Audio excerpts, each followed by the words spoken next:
Facebook যে earning দিচ্ছে, এতে করে ভালোভাবে ভিডিও করার কোনো ইচ্ছা আমার মনের মধ্যে আর জাগে না। তবে তোমাদের ভালোবাসাটা কোথায় রাখবো বলো? তোমাদের ভালোবাসার জন্য আবারও ইচ্ছে করে যে না, আমি কিছু কিছু মানুষের জন্য ভিডিও করব। দাদার বিয়ে অনেক দিন আগে চলে গিয়েছে, মানে বৌভাতের ভিডিওটা আমি বলেছিলাম যে পরে শেয়ার করব, 2টো পার্ট করেছিলাম। তো নেক্সট পার্টটা কিন্তু আমি আর দিতে মনে ছিল না, মানে আমি কিছু ব্যস্ততার কারণে দিতে পারিনি। তোমরা জানো আমি এবং আমার সোনামা দুজনেই খুব অসুস্থ, তো তার জন্যই বৌভাতের দিন এতটা পরিমাণে গরম ছিল, তোমাদের কি বলবো।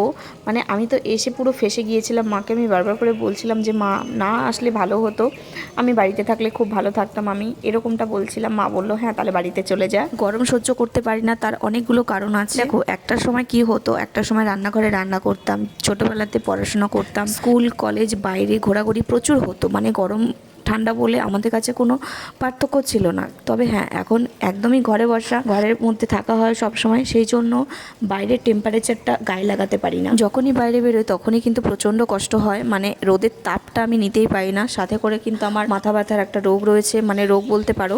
আমার বাইরে বেরোলে একটু কষ্ট হয়, মাথায় মানে চোখ মাথা এগুলো খুবই ব্যথা করে। জানো তো, আমার মামার বাড়ি বার্নিয়াতে গিয়ে এই বিয়ে বাড়ি ক্যাটারিং সার্ভিসটা একদমই আমি উল্টো দেখেছি। আমাদের এখানে কি হয়, আমাদের এখানে প্রথমে স্টার্টার টাইপের জিনিসগুলো দেবে, তারপর ভাত ডাল থেকে শুরু করে। আমি ওখানে দেখলাম স্টার্টার দিল, তারপরে প্রথমেই ফ্রাইড রাইসটা দিয়ে দিল, তার সাথে দিয়েছে চানা মশলা, মানে আমাদের যেটা হয় নানপুরির সাথে দেয় সেটা ওদের এখানে দিয়েছে, ফ্রাইড রাইসের সাথে চানা মশলা, মানে পুরোটাই আলাদা, মানে পুরো ঘেটে ঘ করে দিয়েছে। দেখো রান্নাবান্না নিয়ে আমি কিছু বলবো না, রান্নাবান্নার সমস্ত কিছু সব কিছুই ওদের ঠিকঠাক ছিল, তবে একদমই উল্টো পাল্টাভাবে দিয়েছে। মানে আমরা যারা বেথুয়া থাকি বা আদার্স কোনো জায়গাতে তোমরা থাকো, আমাদের মধ্যে কি হয়, আমাদের মধ্যে কিন্তু সুন্দরভাবে একটার পর স্টেপ বাই স্টেপ দেয়, তাতে করে কি হয়, খাওয়া দাওয়াটা কিন্তু সুন্দরভাবে হয়। আমি কিন্তু এই প্রথমবার এমন খাওয়া দাওয়া করলাম, দেখো আমি কোনটার সাথে কোনটা খাবো বুঝতেই পারছিলাম না। শেষে আমি তো কি করেছি জানো তো, লাস্টে আমাকে যখন মাটনটা দিয়েছে, আমি মাটনের সাথে আবার ফ্রাইড রাইসটা চেয়ে নিয়েছি।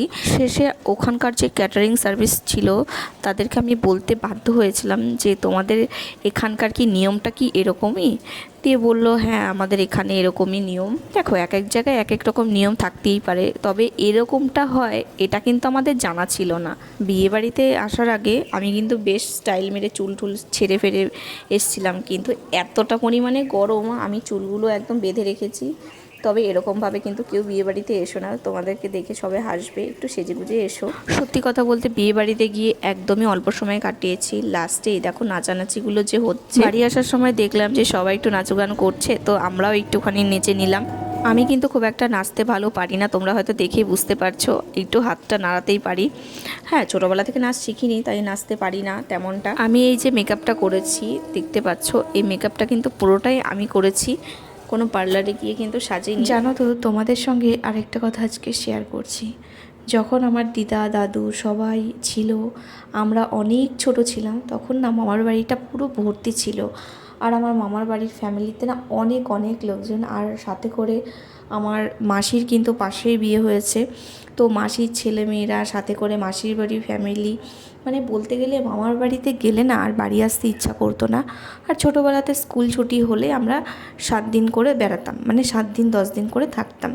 তখন আমরাও যেহেতু ছোট ছিলাম, সংসারের চাপটা আমার মায়ের অনেকটা কম ছিল, তো এতটা মজা হতো না কি বলবো। আরেকটা জিনিস কি জানো তো, আমার মামার বাড়ির ফ্যামিলিতে ঝগড়া অশান্তিটা অনেকটাই কম, মানে অন্যান্য ফ্যামিলির তুলনায়, মানে হিংসা জিনিসটা ওদের মধ্যে না নেই বললেই চলে। সেই আনন্দটা না এখনও গেলেও সেম টু সেম পাই।